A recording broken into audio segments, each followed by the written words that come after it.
Hello everyone. Today, we'll be seeing how fast Charizard can beat Pokemon Moon in a solo run challenge. Let's get straight into the video.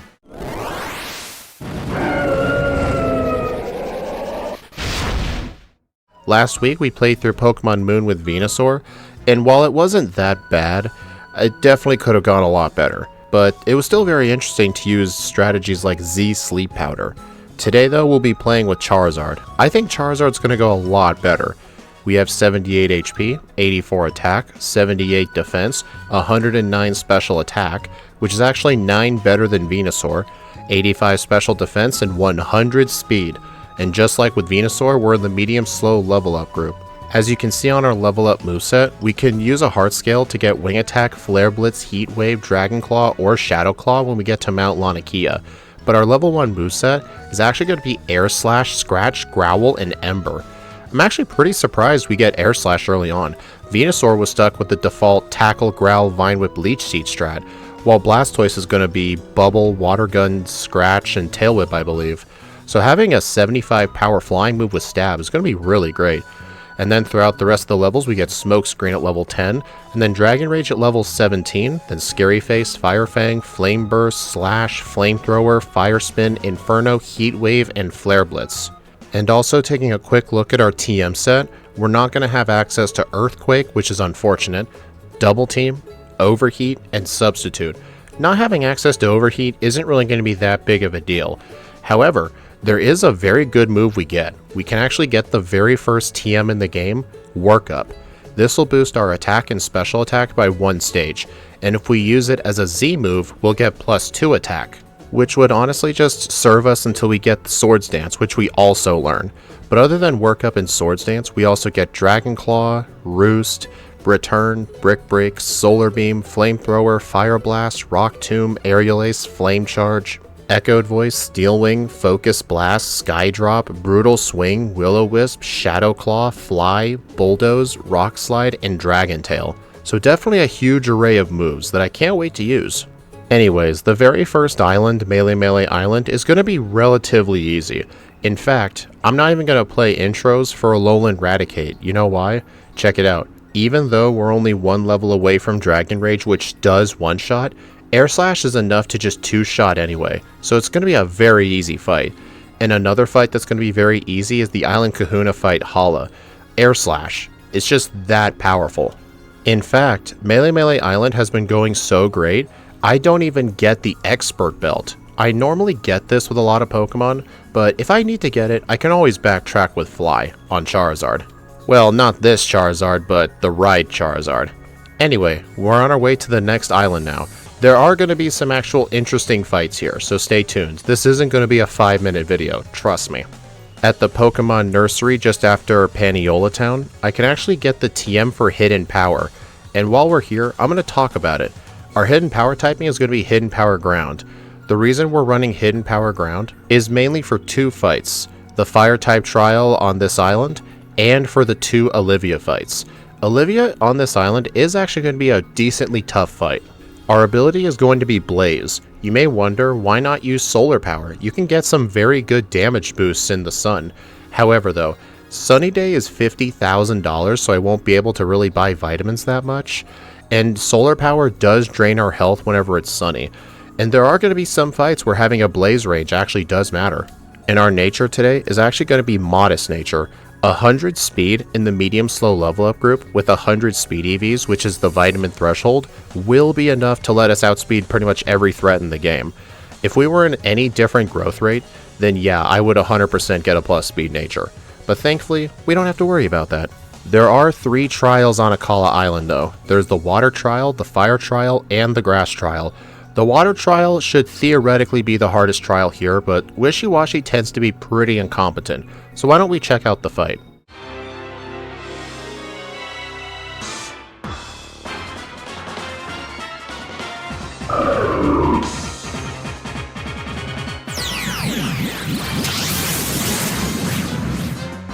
Against Wishy-Washy, it's going to be a very easy 2-shot with Dragon Rage. It's barely even a threat. Although it does do a lot of damage to me with its own water moves boosted by the rain. But Thankfully, the Alomomola can go down to Air Slash, and the fight ends up being decently easy. If we did not get Dragon Rage, this fight would definitely be a little bit harder, that's for sure. At the start of Brookett Hill, I make sure to go back with the Lapras and get myself my second rare candy. You get your first rare candy in Hiya City by talking to a woman. I do all the stuff in the Royal Avenue, and then I enter the department store right here. I'm going to get myself the 50% off coupon and just buy a bunch of repels. This is also the place I like to get the Restium. However, I actually do not need this move, so I can actually skip it and save myself $1,000. And speaking of money, there's also an HP up behind the Thrifty Mega Mart as well. I like to pick this up to sell for vitamins when I get to Mount Hakanali, because I've been holding the Amulet coin whenever I can for trainer fights. I want to try and buy as many vitamins as possible, because I really not only need to invest in Carbos, but also calcium as well. On top of Wella Volcano, before I take on the Totem Salazzle, I'm actually going to do some blackout training with the Marowaks, although blackout training isn't really the right word. I don't end up getting a blackout here at all. I just fight the Marowaks a few extra times, because I am going to need level 25 for Salazzle, because getting level 25 will make Hidden Power into Dragon Rage a guaranteed 2-hit, and without it, obviously I wouldn't get that, because remember, the Salazzle gets a special defense boost in this fight, and it is 4 times weak to ground, which is another reason Hidden Power Ground is really good. So after we fight a few Marowaks, get to level 25, let's go ahead and take on the Totem Salazzle.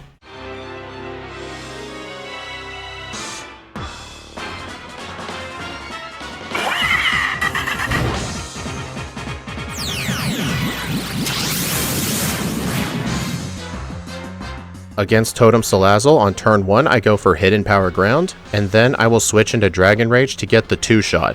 You may wonder why not use another Hidden Power. Well, theoretically it could have used Torment on me, which would have prevented me from using the move twice in a row.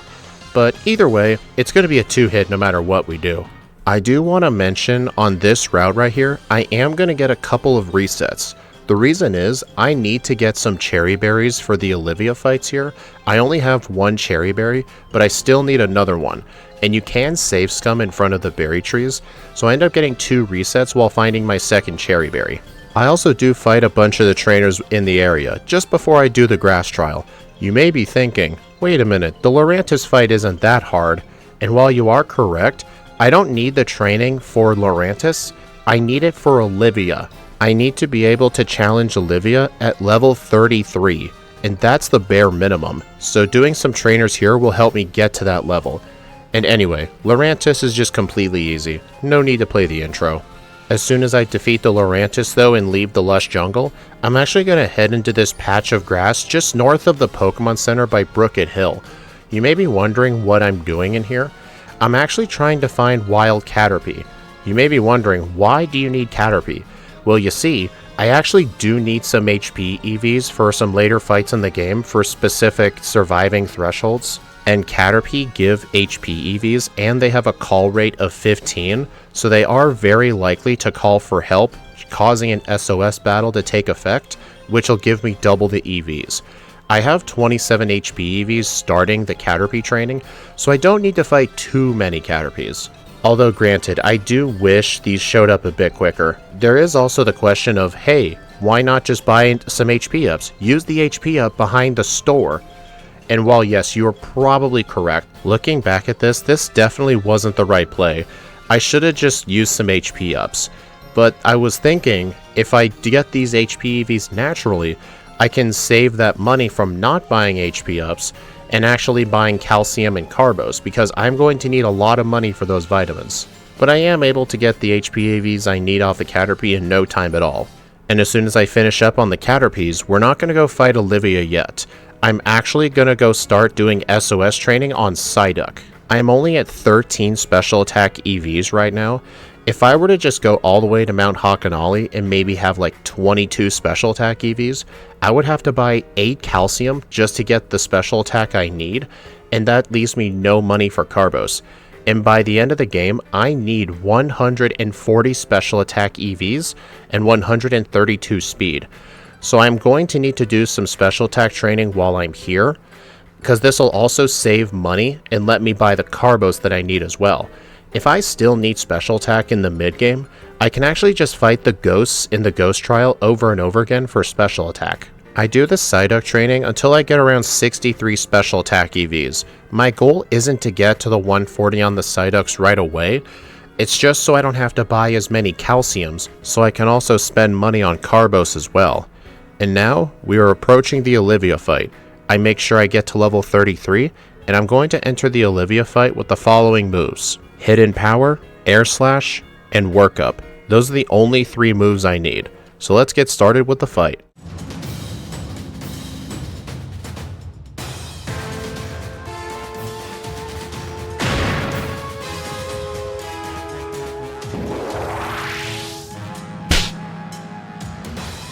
Olivia leads off with her Nose Pass. What I need to have happen is I need to 2-hit the Nose Pass with Air Slash and hope for a flinch. Because without the flinch, I won't be able to set up a workup on it without getting completely annihilated by Rock Slide. What I need to have happen is, I have the Cherry Berry to tank the Thunder Wave. I need to get 1 flinch with Air Slash, so that way I can have the 1 workup, and then knock out the Nose Pass and the Lycanroc with Hidden Power Ground. Then on the Boldore, I have to use an Air Slash and hope for either a flinch, a Rock Blast miss, or if Rock Blast hits, it only hits twice. Then I can knock it out from there with Hidden Power Ground and win. I actually get surprisingly lucky and I get this strat only 5 resets into the run. So I end up defeating Olivia at around 54 minutes. This is definitely going to have a chance of getting into the S tier. Normally, if I can beat Olivia at around 55 minutes or so, that's usually a great contender for the S tier.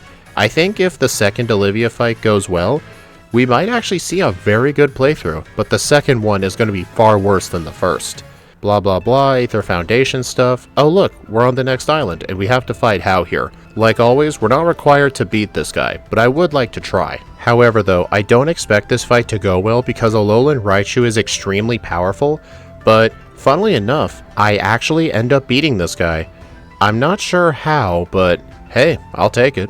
The next trials that are on this island are the Electric type trial with the Vikavolt, and probably the hardest trial in the entire game, the Ghost type trial against Mimikyu.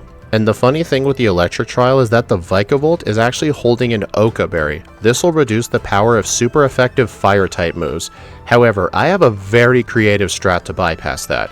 Then I can head my way up towards Mount Hakanali, and go ahead and defeat Mullane really quick. He's very easy when you use a fire type. And then inside the observatory, I'm going to go ahead and get a Comet Shard, which sells for $30,000, and I'm going to go ahead and buy some vitamins. And today's vitamin of the day is 1 iron, 4 calcium, and 3 carbos. Getting the 3 carbos and the 4 calcium will allow my EVs to get to 100. And I got an iron just because why not? I did have a lot more money, I could have bought more iron, but the problem was I did not want to risk reaching the total EV threshold of 510 too soon, because by the end of the game I'm still going to need around another 40 special attack EVs and roughly 30 more speed EVs, because otherwise I won't get the outspeeds that I need at the level I want to get to. And do you guys remember when I said I have a very creative strat with the Vikavolt and the Oka Berry? Well, check it out. I'm gonna go against this Fearow right here, just spam workup until my health gets low. This will activate Blaze. Check this out.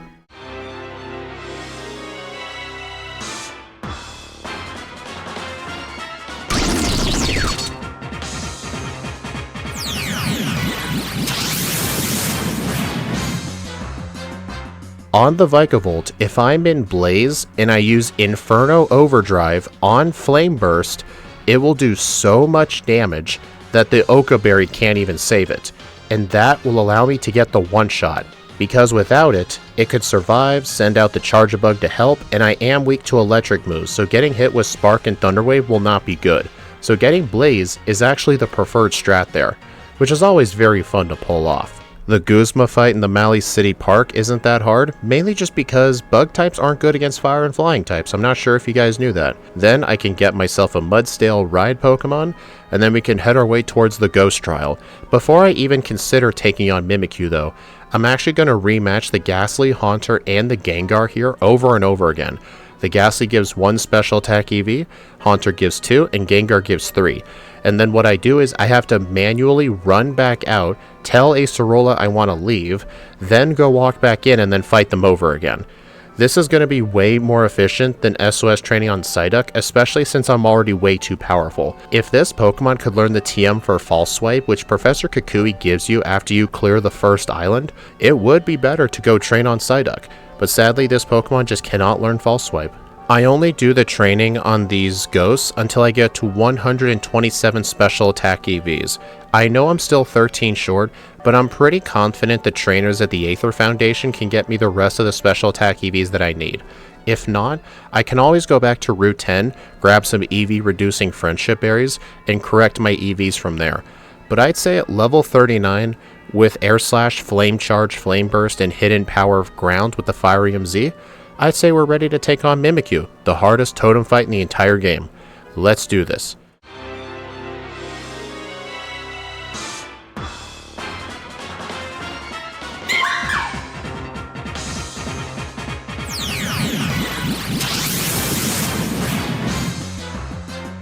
Against the Mimikyu right away, I'm going to use one Flame Charge to break the disguise and get a speed boost.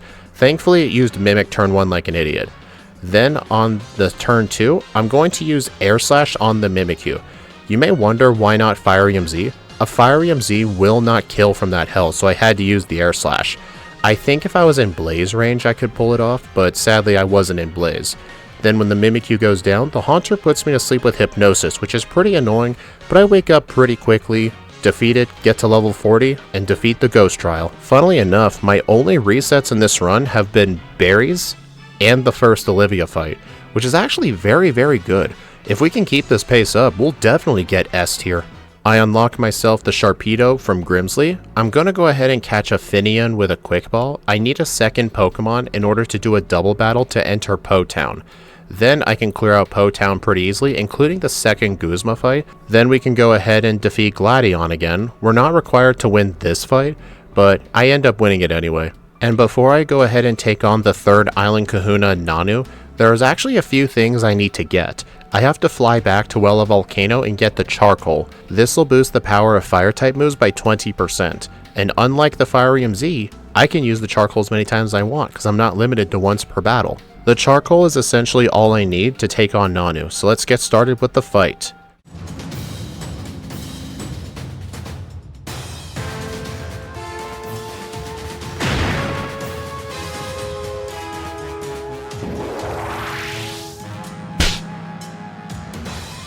He leads off with Sableye. On turn 1, I'm going to go ahead and hit it with Flame Charge to get enough speed to outspeed the Persian. Then, being hit with Power Gem gets me into Blaze. And because of Blaze, I can knock out the Persian in one hit. Well, it did get a critical hit, but it would have one-shot even without it. So yeah, this fight is also very easy. Nanu for most Pokemon is actually very difficult. A lot of Pokemon have to purchase an Adrenaline Orb from the nearby Pokemon Center, so after the Krokorok uses Intimidate, you get the speed boost. But thankfully, our speed is good enough to where I don't need to do that, plus I have Flame Charge. The second Aether Foundation section in this game is mainly just fighting a lot of powerful trainers back to back who use a huge variety of different Pokemon. It's generally best to go through this area with 3 different attacking moves of different types if you can, just because you need something to hit just about anything. I hold the Charcoal for essentially most of this point. And for the final Guzma fight at the very end of this place, I am carrying the Sharpbeak so I can guarantee that Air Slash will knock everything out in one hit. Although I do switch to Flamethrower as soon as I get it. I'm sorry, Flamethrower is just better than Air Slash. Plus the Sharpbeak can actually help with this Lusamine fight as well. Although looking back, I probably should have equipped a Fire EMZ. This Clefable is a huge pain in the butt to try and knock out. I taught workup specifically for this fight. You're not required to win this Lusamine fight. It's actually fastest to just die, but I want the experience. She gives very valuable experience. And thankfully, with enough setup, and as soon as that tanky Clefable goes down, the rest of our team is very easy as well, and we can make our way towards the next island, Pawnee Island. Inside the Pawnee Island Pokemon Center, the only Pokemon Center on this whole island, fun fact, I'm going to purchase 2 TMs, Focus Blast and Giga Impact. There is one fight where we're going to want Giga Impact. It's actually pretty interesting. And as soon as I bought these TMs, I looked at my EVs. I'm good on special attack, defense, attack, and HP. However, I am 9 speed short. I need 134 speed in order to outspeed the key threats by the end of the game without needing an extra level. And because of this, I end up going to this tree on Route 10, getting an EV reducing berry, and then I go to Diglett's Tunnel, knock out a few Pokemon, and get the speed that I need. You may be wondering if it's faster to just straight up get the level. I'm not so sure because we're going to be using all the rare candies we get in the game in order to get to the final level we need for Victory Road, the Elite Four, and Professor Kukui. Getting an extra level on top of that would require a bunch of training inside the Pawnee Canyon. I essentially fight most of the trainers there anyway in most playthroughs, so getting an extra level is probably going to take like a minute and a half. And honestly, I'm just not sure. Maybe it's faster to just get the extra level, but I'm not sure. I'd rather just stick to the route that was already made. Also, it's 132 speed, not 134. Whoops. Then on Pawnee Island, after I defeat a lot of the trainers that are here, on Executor Island, I'm going to pick myself up a heart scale. I'm going to be using this right before I enter the Pokemon League. You may be wondering if I'm going to get one of the remember moves like Flare Blitz. You'll have to see, because right now, we got to go take on Hapu. Hapu is normally very difficult for fire types. However, Charizard has its own built-in air balloon. It cannot get hit with Earthquake. The Dugtrio's only attacking move that can hit us for good damage is Sucker Punch. And the AI does not know, hey, I probably shouldn't use Sucker Punch if the opponent is using setup moves. So it's not going to really go for Iron Head at all. Check this out.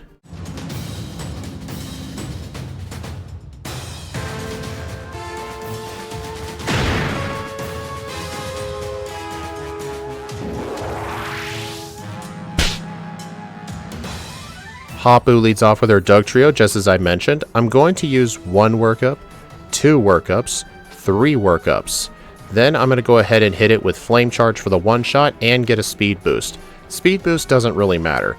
And now with +3 special attack, I can one-shot the Gastrodon with Air Slash, one-shot the Flygon with Air Slash, and then last up is the Mudstail. I'm going to use Flamethrower on this, and her whole entire team was a series of one-shots. Wow, Charizard just completely destroyed every single Kahuna fight. Well, Olivia did take 3 tries, but that's a surprisingly low amount of tries for a Pokemon that's 4 times weak to rock moves. I'm still worried on how the second Olivia fight's gonna go. This run's been going way too well. As I go through the vast Pawnee Canyon, I'm going to be fighting almost every trainer I come across. After I use all 12 rare candies that you can get in a playthrough of Pokemon Moon, I need to get to level 67 for Lusamine, so that way I can enter the Elite Four at level 68. So that way, on Professor Kukui, I can be level 70. These are very important levels that I have to reach. And if I have 12 rare candies, that means I need to reach level 55, so that way 55 plus 12 is 67. So I'm going to need to fight quite a few trainers here.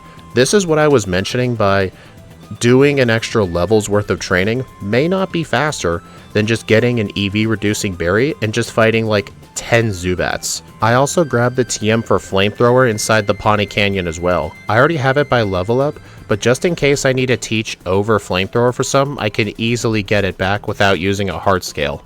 The rest of the Pawnee Canyon goes pretty smooth as well, although the final 3 trainers that are here, which includes an ace trainer and 2 veterans, I do get a couple of resets here because Lapras and Golem and Cloyster are pretty hard to deal with, but thankfully it's not really anything I can't handle. And with Pawnee Canyon cleared out, I realized I forgot to get the 2 other rare candies. I go to Hau'oli City, surf in the water, get this rare candy, then I need to go back to the lush jungle with Machamp and go ahead and get this rare candy. Sadly though, when I use all my candies, I'm only level 66. This was definitely an error on my part. I did not mean to do this. But oh well, I think I can get the rest of the levels that I need from the final 8 trainers coming up next. There is the totem fight against the Kamo, but that guy is an absolute joke. Let's get on to the final 8 trainers, starting with Lusamine. I'm going to challenge Lusamine with the Firium Z, Flamethrower, Air Slash, Flame Charge, and Workup. What I'm going to be doing first is using a Flame Charge to make sure I outspeed her Mismagius, which has its speed doubled because of its aura. Then we're going to set up a few workups, and then we're going to use Flamethrower, Inferno, Overdrive on the Clefable to make it a almost one-shot.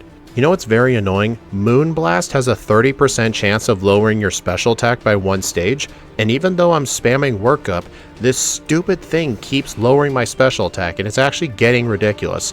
Well, thankfully Lusamine doesn't really use full restores, although the Clefable did end up healing half of its health. But just like with the first Lusamine fight, once you get past the Clefable, the rest of our Pokemon are very easy. Unfortunately, during the Gladion fight, my time of day is not at an appropriate time, and I now have Hail on this route. This is going to make this fight a lot scarier than it needs to be. But thankfully, this fight still isn't that bad. A decent chunk of his team is weak to fire types. At the very top of Mount Lanikia, for Hau, we're going to have a complete moveset overhaul. We're going to start this fight with Flamethrower, Hidden Power Ground, Giga Impact, and Workup. On his Raichu, I'm going to go ahead and use a Workup and get hit with a massive Thunderbolt. Unfortunately, the Hail is still up here as well, so I'm not going to really have much HP to deal with. I one-shot the Raichu with Hidden Power Ground, and then against Primarina, I'm going to use Breakneck Blitz using Giga Impact. This will allow the Primarina to be a one-shot. Next up is the Kamala. I'm going to go ahead and use Flamethrower for the one-hit, and then last up is his Flareon. I'm just going to use a regular Giga Impact. Because here's the thing, having the TM for return at this point is very late. It's a very long TM to get to because you gotta do a bunch of dialogue, and you have to backtrack to Mali City, while when you're in Pawnee Island, you can just straight up purchase Giga Impact. It is expensive, but it is worth it. Then with Hau done, I'm gonna use my Heart Scale to get Air Slash back. Now, we've gotta take on the final 5 trainers. Let's do this shit.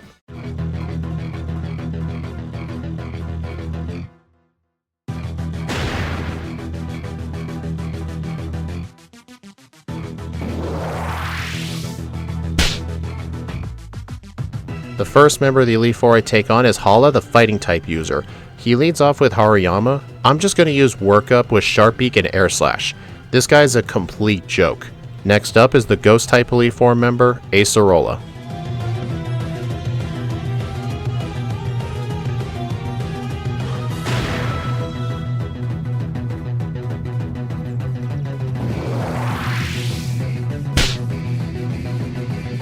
Workup Flamethrower is all I'm gonna need here, and unfortunately, the Sableye does hit me with Confuse Ray. I have a 30% chance to hit myself, and sadly, I end up hitting myself at least once, and because of that, I do get a quick reset on Acerola, which is unfortunate. She's generally one of the easier League members. On the second attempt though, I am able to get past the Sableye without getting confused. I outspeed the Frostlass because I have 184 speed. I'm still 2 speed short of outspeeding the Lycanroc, but I will make sure I have that level for his Lycanroc. This is the reason I needed all those speed EVs, because without them, I would have needed extra levels, and I've already used all the rare candies too.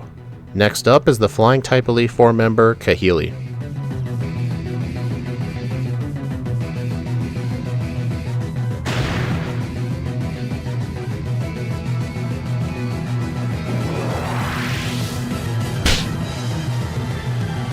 Kahili leads off with Skarmory. It's a very easy Pokemon to set up on. Its moves are pretty bad. I'm just going to use an Air Slash to break Sturdy, then use a couple of Workups and just defeat it with Flamethrower. Next up is the Mandibuzz. All those Workups were needed for the Mandibuzz. That thing is very tanky. And then the rest of her team just goes down with Flamethrower and Air Slash. I did accidentally misclick and use Air Slash on Oricorio, but nobody needs to know about that. Next up is the Rock type Elite Four member Olivia. This is what we've been waiting for.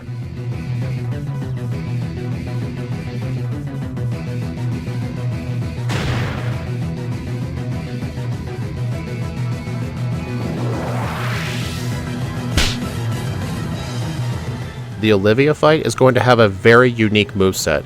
We have the moves Steel Wing, Hidden Power Ground, Air Slash, and Focus Blast with the Steelium Z. She leads off with Relicanth. Right away, I'm going to use a Focus Blast to one-shot it. So yeah, this fight's already pretty risky.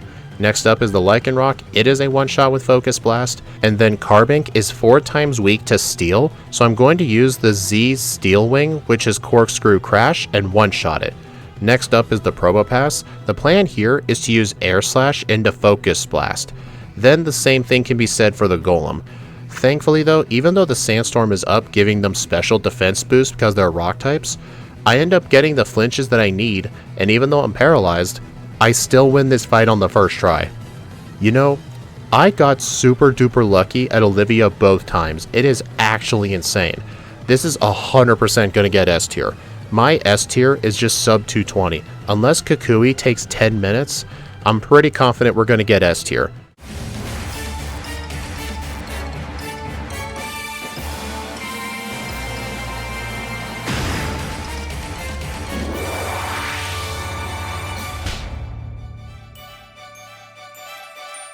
Professor Kukui leads off with Lichen Rock. I'm going to go ahead and one-shot with Focus Blast. Next up is the Magnezone. I'm going to Air Slash, hope for a flinch. Sadly I don't, but that's what the Cherry Berry is for.